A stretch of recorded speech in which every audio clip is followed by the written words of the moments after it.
દેશમાં કોંગ્રેસને હાર દેખાય છે.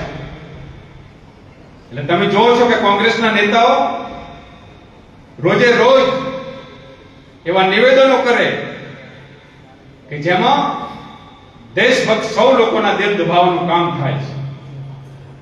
એ જ રીતે બનાસકાંઠા કોંગ્રેસના નેતાઓ પણ હાર દેખાતા આજે એ હલકા પ્રકારના નિવેદનો કરી રહ્યા છે. રાજનીતિની અંદર મિત્રો આવો આપણે સૌએ તંદુરસ્ત હરીફાઈ કરવાની હોય લોકતંત્રની અંદર અને વિકાસની રાજનીતિની વાત કરવાની હોય કે તમારી સરકારમાં લોકો માટે શું કર્યું, અમારી સરકારે લોકો માટે શું કર્યું, દેશ માટે શું કર્યું, એનો જાહેરમાં હિસાબ આપણે આપવો જોઈએ. બનાસકાંઠામાં કોંગ્રેસ ને સ્પષ્ટ હાર દેખાઈ રહી છે